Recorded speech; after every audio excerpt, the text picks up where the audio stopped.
Hi guys, let's unbox my Shopee order. Again, this is Kathleen Catalan, your blogger for this video. So, medyo madami na din itong order ko. Actually, galing ako sa province namin. So, medyo naipon na yung mga order. So, first order ko dito, medyo masaya pa ako at nagtataka ko, bakit dalawang wrapper? So, ayun, naisip ko na baka dalawang wrapper kasi babasagin siya.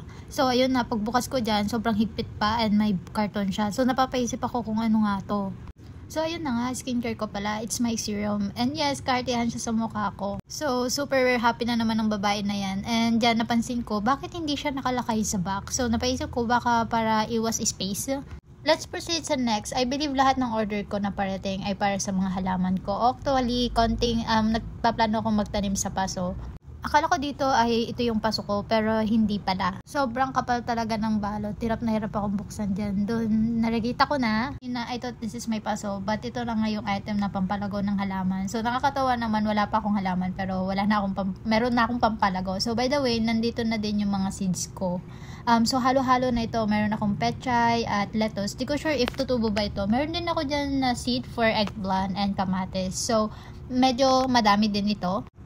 So, okay naman pala itong mga order ko kasi medyo madami na and sulit na din yung mga seeds and also yung mga iba pang seeds na na-order ko. Nasana lang talaga tumubo ang mga to, lalo na tong pechay na to and yung lettuce. So, dito tinitignan ko talaga yung bawat seed kasi meron dyan nakalagay kung ilang peraso yung mga seeds na yan. And sulit talaga sa part ng pechay kasi napakadami and meron din silang freebie ng pechay.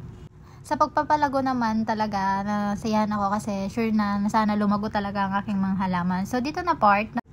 Sa next order ko, sobrang bigat and alam ko, naiisip ko kung ano ito. Super happy talaga mga B. So, yun na nga.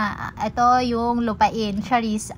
Lupa. Ilalagay ko sa aking mga paso. Wala kasi akong pagkukuhanan. Mura din ito kaya okay na. And kaso nga lang, sobrang bigat niya. So, ayun, yung binili ko ay Lomsol. And comment nga kayo kung tama ba tong lupa na nabili ko para sa pechay at lettuce. So, let's proceed for the last order. And medyo malaki at feeling ko alam ko na din ito. So, sobrang saya ko dyan at naisip ko na makapagtatanim na ako. Dito, ang dami ko mong sinasabi paano ang kakapal ng wrap niya talaga. And yes, finally, tama nga ang nasa isip ko yung mga shovel to na gagamitin ko para sa tanim ko. And in fairness, alam nyo ba, in fairness talaga safe na safe yung order ko kasi yung box napakakapal and secure talaga yung item or yung binili mo. So, sa shop na to. So, sa shop na to, hindi lang isa yung in-order ko. Again, meron na nga yung shovel ko and ang cute nila. So, hindi lang to isa, bali tatlo na siya. And hindi ko alam tawag dyan yung isa. Basta shovel yung dalawa dyan and yan na nga yung isa. So, sobrang cute niyan. Sobrang giting-giti talaga ako dyan. And, syempre, meron pa akong in-order dito. Ito yung tali. And I'm not really sure kung saan ko siya gagamitin. But, sinabay ko na kasi sa shop mismo, kung saan ako nakabili, nakita ko to. At mura lang, kaya in-order ko na. And, this one is a brush. This brush is gagamitin ko sa CR namin. And, honestly, malaki yung tulong ng brush na yan and madali lang siyang i-assemble. No instruction needed kasi tignan nyo naman kung gaano ko siya kabilis i-assemble. And super happy ko dyan kasi hindi na ako maglilinis ng CR nang nakaupo and nakatayo. And honestly, para siyang sakto lang para sa akin. And pang-alis na rin ng tubig dyan. Hindi mo na siya need i-mop kasi mas napapatuyo niya pa. And galing talaga ng gumawa nito. And last, let's proceed for my last item. Honestly, this last item, ito yung ini-expect ko talaga na dumating. And finally, dumating na nga. In fairness talaga, ang kapal talaga ng pag-wrap nila sa mga item. Pero it's all goods naman kasi mini-make sure talaga ni seller na maging safe yung item na i-deliver nila. So yun na nga, ito na yung paso ko. Mapapawaw ka na lang talaga. And ang cute ng paso na to. And itong paso na to, it's like, I believe it's 12 pieces or 10 pieces. I'm not really sure. I forgot already. But that paso is yung sinasabit siya doon.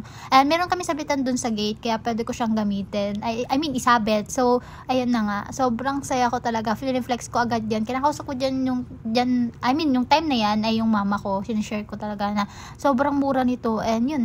And nakalimutan. So, sa video na to, hindi ko na napansin na nag-end na pala yung video. So, hindi na rin ako nakapagpaalam dyan. Again, this is Kathleen. Please subscribe to my YouTube channel. And please share. Thank you so much. And I love you all. I really appreciate your watching. Bye-bye!